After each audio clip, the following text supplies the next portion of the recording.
Olá pessoal, sejam bem-vindos a mais uma aula de História e Cultura. A partir de agora a gente inicia uma nova unidade, voltamos a estudar novamente a história do Ceará, também trabalhando alguns pontos sobre Viçosa. Então vamos embarcar de novo para a nossa terrinha, né? Hoje a gente vai estudar um pouco sobre Revolução Pernambucana. Professora, eu tô entendendo direito, mas Revolução Pernambucana, o que é que tem a ver com o Ceará? Vou já te explicar, tá? O século XIX começa frenético no Brasil e no mundo. Na França, Napoleão Bonaparte é declarado imperador em 1804 e já mostra sinais que vai conquistar grande parte da Europa. Na hora da sua coroação, Napoleão tirou a coroa das mãos do próprio Papa e se autocoroou. O poder de Napoleão chegou até Portugal, que mantinha negócios com o inimigo principal da França, a Inglaterra. Napoleão não gostou nada disso e deixou o rei Dom João VI num beco sem saída. Ou fica do lado da França ou será morto. Num golpe de mestre, Dom João VI dá um perdido tanto na França de Napoleão quanto na Inglaterra. Ele escapa carregando toda a sua corte e pisa em solo brasileiro pela primeira vez em 1808. Ora, pois, partiu o Brasil! Na aula de história a gente falou tudo o que o Dom João fez de bom para o Rio de Janeiro, todas as mudanças que ele fez, né? Que foi aí muito bom para o Brasil também, né? Porque proporcionou para a gente essa independência gradual. Pela primeira vez na história da humanidade, nós temos uma monarquia presente na América, né? Saindo do seu país de origem, vindo para o Brasil. Mas tudo que tem o seu lado bom também tem seu lado ruim, né? Vale ressaltar que para sustentar essa família real, né, com toda a corte no Brasil, com todas as melhorias, obras públicas que ele estava fazendo, especialmente no Rio de Janeiro, obviamente que isso ia custar um din-din, né? Ia sair do bolso de alguém e geralmente é do bolso do povo, né? Geralmente não, sempre sai do nosso bolso. E acredite ou não, o Dom João aumentou os impostos, criou novos impostos para sustentar a família dele lá no Rio e obviamente para patrocinar todas essas melhorias que ele estava fazendo. Então tudo tem um preço. Obviamente que esses impostos já estavam pesando principalmente para outras províncias, né, que depois a gente chamaria de estados, principalmente essas províncias do Nordeste. A gente passou nessa época aqui por muitos problemas, principalmente com relação à seca. A gente sabe que o Nordeste por muitos anos foi vítima de diversas secas, né? Que destruía plantações, porque se não tem água não tem como regar as plantas, né? As pessoas passavam fome mesmo, morriam de sede e obviamente que gerava muitos prejuízos agrícolas. Vale ressaltar que nessa época, né, o açúcar, que era o principal produto que saía aqui do Nordeste, principalmente dos engenhos de Pernambuco, já não estavam mais gerando tanto dinheiro para o Brasil como antigamente, né? A gente viu lá no começo da nossa história, né, que o açúcar, né, era o principal aí produto exportador, né, que a gente vendia aí para fora, então gerava muitos lucros. Nessa época, principalmente aqui no Ceará, a gente cultivava muito o algodão, que era necessário aí para fazer roupas nas fábricas, principalmente lá na Inglaterra. A gente vai ver todo esse processo de busca de matéria-prima quando a gente estudar a Revolução Industrial muito em breve. Então, o que é que a gente estava com problemas? Já, porque a gente não estava conseguindo conseguindo mais plantar devido à seca. E o preço dos nossos produtos já estava lá embaixo, estava muito barato, já quase não gerava lucros. Então, esses impostos altos caíam como uma bomba mesmo aqui no Nordeste. Fora o fato, né, que o domínio do comércio nessas províncias ainda era português. A maioria dos portugueses que vieram junto com a família real e que já estavam aqui, dominavam o comércio. Todo o comércio, quem era o dono, eram os portugueses. E isso prejudicava muito os colonos. Além disso, né, a gente viu que o Dom João também criou uma medida para favorecer a Inglaterra, né, já que a Inglaterra ajudou, então, essa empreitada do Dom João vir para o Brasil fugindo do Napoleão, né? Então, ele fez muitas coisas, como a abertura dos portos, né, para as nações amigas, também o Tratado de Comércio com a Inglaterra, que estabelecia que os produtos ingleses chegassem aqui a baixo custo. E isso, obviamente, gerava uma concorrência. Eu vou comprar produto nacional, sendo que o produto inglês tá muito mais barato, né? Fora a cultura que até hoje a gente acha, né, que o produto que vem lá de fora é melhor do que o que é produzido por aqui. Então isso estava gerando uma crise imensa aqui no Nordeste e obviamente gerando um desconforto, principalmente de Pernambuco, né? A gente vai ver daqui para frente que Pernambuco sempre é um estado revolucionário, né? Aquele bichinho que qualquer coisinha já tá querendo brigar, né? Já tá querendo fazer as revolução. Fora todos esses fatores, né? Tinha um outro problema, que era a falta de autonomia e também o desprestígio que o Dom João tinha com essas províncias do Nordeste. A gente viu que lá no começo da história do Brasil, o Nordeste era super valorizado, né? Porque saiu o dinheiro daqui, né? Mas depois que descobriram o ouro lá em Minas Gerais, tudo passou a girar em torno do Sudeste. O pessoal só queria saber do Rio de Janeiro, só queria saber lá de Minas Gerais. Então, o pessoal estava nem ligando para o Nordeste. E fora o controle que tinha, né? Tudo tinha, se quisesse lançar um jornal, tinha que ter a aprovação do Dom João.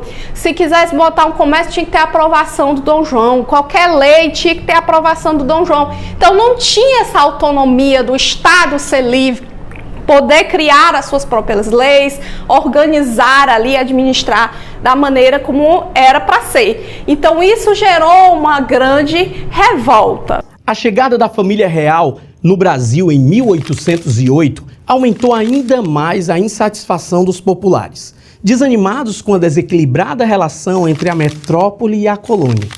Um dos motivos principais era o altíssimo valor dos impostos cobrados pela coroa portuguesa, sufocando todos que produziam açúcar. As fazendas produtoras estavam com graves prejuízos por conta de uma grande seca que castigou o Nordeste em 1816. Por todos os cantos do Brasil, pipocavam nas vilas grupos descontentes que exigiam a separação definitiva do Brasil colônia da metrópole Portugal. No Crato, não era diferente, nem em Pernambuco. Então, em 1817, Pernambuco, já com raiva, pé da vida, menino, querendo pegar nas armas, resolveu criar uma república. Mas não é qualquer república, era uma república separada do Brasil. Então quer dizer, Dom João, que tu não tá nem aí pra nós, tá fazendo a gente sofrer aqui, comer o pão que o diabo amassou? Pois tchau, tchau, porque eu não vou mais fazer parte do Brasil. E aí, negada, Ceará, Rio Grande do Norte, Alagoas, Paraíba, vocês querem também se separar do Brasil? Foi tudinho. criar uma república, né, nova, um governo provisório com apoio de alguns estados do Nordeste, né, incluindo o nosso Ceará, o estado de Alagoas, Rio Grande do Norte e Paraíba, e formaram então uma nova república. Claro que a gente tem que falar que essa república foi muito idealizada, foi baseada, sofreu influência das ideias iluministas. Ai, professora, lá vai você falar de iluminismo de novo. Eita, que esse iluminismo é arretado, né? Encheu aí a cabeça de todo mundo e botou todo mundo para se revolucionar, né? Além do que, vamos falar que em 1817 os Estados Unidos, que foi o primeiro país da América a se tornar independente, já estava independente faz tempo, né? E todos os outros países vizinhos aqui que eram colônias da Espanha também já estavam virando repúblicas, ficando independentes. Então, tudo isso influenciou para a criação dessa república nova, separada do Brasil. Mas, professora, o que é que o Ceará tem a ver com isso? Que até agora eu não descobri. Nessa virada de século, ainda éramos um estado dependente e governado pelo estado de Pernambuco. Tivemos, por sinal, é bom lembrar, meu caro aluno, até esse detalhe, durante um certo período o Ceará não teve muita independência. Foi dominado pelo estado do Maranhão, foi dominado pelo estado de Pernambuco até o final do século XVIII. Então você acaba tendo muitas ligações desse estado sobre nós, inclusive com colonizações na região sul, que é a região do Cariri.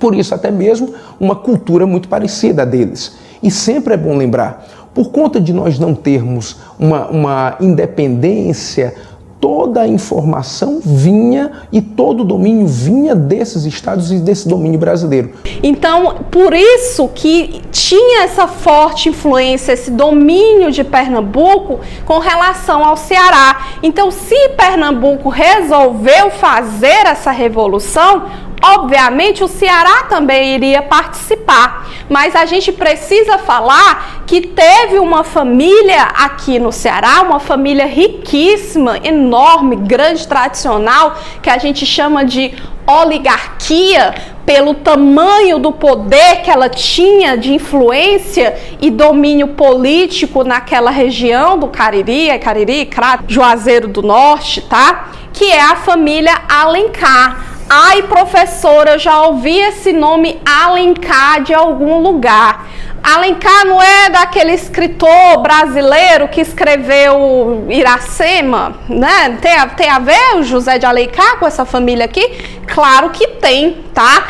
Inclusive, a Bárbara de Alencar, que motivou essa família a apoiar Pernambuco nessa revolução, né? Ela era avó do José de Alencar, do escritor José de Alencar, famoso no Brasil inteiro, que é cearense, né? Então, a Bárbara de Alencar, ela resolveu apoiar Pernambuco mesmo, tá certo? Tô amando essas ideias. A gente tem que se separar deste Brasil rei mesmo. Esse Brasil já não tem nada a ver mais com a gente, não. E ela botou a família dela pra frente para participar também. O Brasil é um país que tem poucas heroínas, então nós não podemos desperdiçar uma heroína tão importante como a Dona Bárbara do Crato. E ela é uma heroína brasileira, ela não é apenas uma heroína cearense, porque ela lutou por uma questão que era uma questão nacional, pela república e pela independência do país. Então, com isso, ela foi presa. Ela foi mandada depois para a Bahia, foi um grande sofrimento para ela. Ela e os filhos dela presos durante muito tempo. Emagreceu, ela sentia sede, sentia fome. Ela passou todos os terrores, né, dentro de uma cela escura, úmida. Né, uma senhora, ela já era uma senhora, já tinha seus cabelos brancos. E uma senhora tão sempre digna de respeito, uma senhora respeitada por todos. Mas o que é bom lembrar sobre a Bárbara de Alencar é que ela foi uma mulher além do seu tempo, contestadora, inteligente, envolvida com causas políticas e líder durante alguns dias da Revolução de 1817, que é uma revolução que unirá Pernambuco, Ceará, Rio Grande do Norte e Paraíba. Inclusive, ela chegou a ser, né, a primeira mulher a ser revolucionária, né, participar desses processos revolucionários, e também a primeira prisioneira política, né, porque ela chegou a ser presa por causa disso aqui, né, porque ela estava apoiando essa revolução. Então, essa Bárbara de Alencar é poderosa mesmo. Porém, ela não conseguiu fazer com que outras oligarquias, né, outras famílias ricas do Ceará, passassem também a se juntar à família dela, que era a família Alencar, e lutassem em favor dessa causa. Então a gente diz que a Revolução Pernambucana aqui no Ceará ficou mais nessa região do Cariri mesmo, por conta da família Alencar.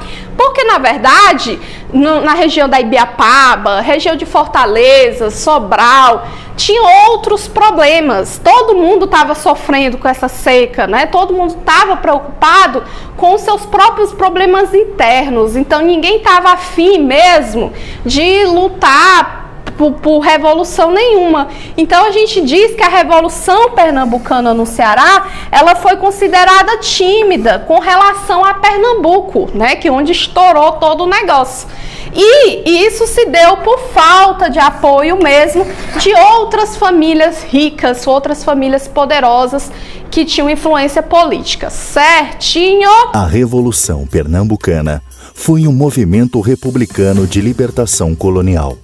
Ou seja, visava a libertação do Nordeste do domínio imperial português, implantando uma república. Por volta de 1816, enquanto a popularidade portuguesa descia, as ideias iluministas e os princípios da independência norte-americanas se espalhavam rapidamente. Padres, militares, maçons e intelectuais da época discutiam a melhor maneira de formar um governo provisório no lugar do Império. O Ceará, que ocupava lugar estratégico para servir de apoio para os estados do Norte, participou da Revolução no Cariri, através da família Alencar. Assim que assume o poder, o governo provisório de Pernambuco mostra a que veio. A República é proclamada e são asseguradas a tolerância religiosa, a liberdade de consciência e a igualdade de direitos.